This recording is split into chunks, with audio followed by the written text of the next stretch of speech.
ಎಲ್ರಿಗೂ ನಮಸ್ಕಾರ. ಶಾಂತವೇರಿ ಡಿವೈಎಸ್ಪಿ ರಾಯಚೂರು. ಆದಮೇಲೆ ಇವತ್ತೊಂದು ವಿಶೇಷ ದಿನ. ಇವತ್ತು ರಾಷ್ಟ್ರೀಯ ರೈತ ದಿನ ಅಂತೇಳಿ ನಾವು ಆಚರಣೆ ಮಾಡ್ತಾ ಇದ್ವಿ. ಪ್ರತಿಯೊಬ್ಬರಿಗೂ ಸಹ ರಾಷ್ಟ್ರೀಯ ರೈತ ದಿನದ ಶುಭಾಶಯಗಳು. ಒಂದು ಕಡೆ ನಮ್ಮ ರಾಷ್ಟ್ರಕವಿ ಕುವೆಂಪುರವರು ಉಳುವ ಯೋಗಿಯೇ ನೋಡಿಲ್ಲ ಅಂತಕ್ಕಂಥ ಪದ್ಯದಲ್ಲಿ ತುಂಬ ಚೆನ್ನಾಗಿ ಹೇಳ್ತಾರೆ. ನೇಗಿಲ ಕುಲದೊಳಗ ಅಡಗಿದೆ ಕರ್ಮ, ನೇಗಿಲ ಮೇಲೆಯೇ ನಿಂತಿದೆ ಧರ್ಮ ಅಂತೇಳಿ ಈ ಸಾಲುಗಳಲ್ಲಿ ರೈತನ ಮಹತ್ವ ಎಷ್ಟೊಂದಿದೆ ಅಂತೇಳಿ ತುಂಬ ಚೆನ್ನಾಗಿ ಹೇಳ್ತಾ ಹೋಗ್ತಾರೆ. ರೈತ ನಮ್ಮ ರಾಷ್ಟ್ರದ ಬೆನ್ನೆಲುಬು, ಅನ್ನದಾತನು.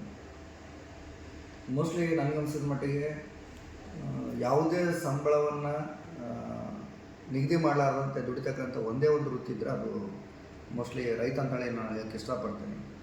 ರೈತ ವರ್ಷ ಪೂರ್ಣ ಕಷ್ಟಪಟ್ಟು ಭೂಮಿಯಲ್ಲಿ ದುಡಿತಾನೆ. ದುಡಿದಾದ್ಮೇಲೆ ಚೆನ್ನಾಗಿ ಬಂತಂದರೆ ಎಷ್ಟು ಬರ್ತೋ ಅಷ್ಟು ಖುಷಿಯಾಗಿ ಅದನ್ನು ಸ್ವೀಕಾರ ಮಾಡ್ತಾನೆ. ಯಾವುದೋ ತೊಂದರೆಯಾಗಿ ಬೆಳೆ ನಷ್ಟ ಆಯ್ತು ಅಂದ್ರೂ ಸಹ ಅದು ಕಷ್ಟವನ್ನು ನುಂಗ್ಕೊಂಡು ಅದನ್ನು ಸಹ ಅವನು ಸ್ವೀಕಾರ ಮಾಡ್ತಾನೆ. ಅಷ್ಟೆಲ್ಲ ಇದ್ದರೂ ಸಹ ಅವನು ನಮ್ಮ ಹೊಟ್ಟೆನ ತುಂಬಿಸ್ತಾನೆ. ರೈತ ಶ್ರಮವನ್ನು ಬಿತ್ತನೆ ಮಾಡ್ತಾನೆ, ಬೆವರನ್ನು ಬಸಿತಾನೆ, ರಕ್ತವನ್ನು ಬಸಿದು ಕಾಣದೇ ಇರ್ತಕ್ಕಂಥವ್ರಿಗೆ ಅನ್ನವನ್ನು ನೀಡ್ತಾನೆ. ಇಂಥ ರೈತನನ್ನು ನಾವೆಲ್ಲರೂ ಗೌರವಿಸ್ತಕ್ಕಂಥದ್ದು ನಮ್ಮೆಲ್ಲರ ಜವಾಬ್ದಾರಿ. ಇವತ್ತೆಲ್ಲ ತಂತ್ರಜ್ಞಾನ ಮುಂದುವರಿತಾ ಇದೆ, ಆಧುನಿಕತೆ ಬೆಳೀತಾ ಇದೆ, ವಿಜ್ಞಾನ ಓಡ್ತಾ ಇದೆ. ಎಷ್ಟೇ ಹೋದರೂ ಸಹ, ಎಷ್ಟೇ ತಂತ್ರಜ್ಞಾನ ಮುಂದುವರೆದ್ರೂ ಸಹ ಆನ್ಲೈನಲ್ಲಿ ನಾವು ಅನ್ನವನ್ನು ಬೆಳೆಯೋಕ್ಕಾಗಲ್ಲ. ಅದು ರೈತನ ಬೆವರಿನಿಂದ ಮಾತ್ರ ಸಾಧ್ಯ. ಹಾಗಾಗಿ ನಾವು ತಿಂತಕ್ಕಂಥ ಪ್ರತಿಯೊಂದು ಅಗಳಿನಲ್ಲೂ ಸಹ ರೈತನ ಶ್ರಮ ಇದೆ, ರೈತನ ಬೆವರಿದೆ. ಹಾಗಾಗಿ ದಯವಿಟ್ಟು ಅದನ್ನು ಮರಿಲಾರದಂತೆ ಪ್ರತಿನಿತ್ಯ ನಾವು ನಮಗೆ ಅನ್ನ ನೀಡ್ತಕ್ಕಂಥ ಭೂತಾಯಿಯನ್ನು, ರೈತನನ್ನು ನೆನೆಯುವಂಥ ಕೆಲಸವನ್ನು ನಾವೆಲ್ಲರೂ ಮಾಡಬೇಕಾಗಿದೆ. ರೈತನನ್ನು ಗೌರವದಿಂದ ಪ್ರೀತಿಪೂರ್ವಕ ಕಾಣ್ತಕ್ಕಂಥದ್ದು ನಮ್ಮೆಲ್ಲರ ಜವಾಬ್ದಾರಿ ಅಂತ ಹೇಳೋಕ್ಕೆ ನಾನು ಇಷ್ಟಪಡ್ತೀನಿ.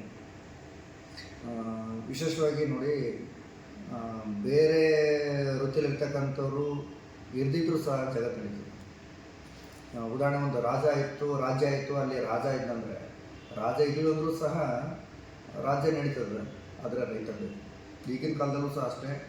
ಯಾವ ವೃತ್ತಿಯವರಿದ್ರೇನು, ಯಾವುದೇ ದೊಡ್ಡ ದೊಡ್ಡ ಅಧಿಕಾರಿಗಳಿದ್ರೇನು ಇಲ್ದಿದ್ರೇನು ಜಗತ್ತು ಮುಂದುವರಿತಿದ್ದಾರೆ. ಆದರೆ ರೈತ ಇಲ್ಲ ಅಂದರೆ ಜಗತ್ತು ನಡೆಯೋಕ್ಕೆ ಸಾಧ್ಯನೇ ಇಲ್ಲ. ಹಾಗಾಗಿ ರೈತನ ಕಾಯಕ ಅತ್ಯಂತ ಶ್ರೇಷ್ಠ ಅಂತ ಹೇಳೋಕ್ಕೆ ಇಷ್ಟಪಡ್ತೀನಿ. ನಾನೆಲ್ಲ ಚಿಕ್ಕವನಿದ್ದಾಗ ನಮ್ಮಪ್ಪ ಎತ್ತಿನ ಗಾಡಿಯಲ್ಲಿ, ಕಟ್ಟಿಗೆ ಗಾಡಿಯಲ್ಲಿ ಬಾರ್ಕೋಡ್ ಹೊಡ್ಕೊಂಡು ಎತ್ತಿನ ಗಾಡಿಯಲ್ಲಿ ಬರ್ತಾ ಇದ್ದ. ಆ ದೃಶ್ಯ ನಮ್ಮ ಕಣ್ಮುಂದೆ ಬಂದಾಗ ನನಗೆ ನಮ್ಮಪ್ಪ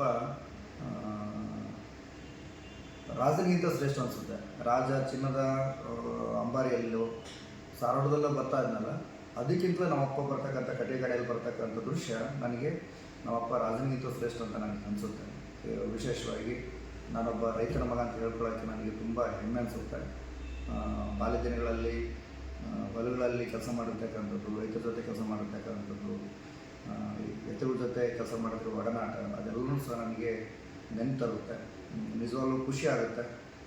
ನಾನಿವತ್ತು ಈ ಸಮಯದಲ್ಲಿ ಇರೋಕ್ಕೂ ಸಹ ನಮ್ಮಪ್ಪ ರೈತನಾಗಿತ್ತು ಅಂತ ಹೇಳೋಕ್ಕೆ ನಾನು ಇಷ್ಟಪಡ್ತೀನಿ.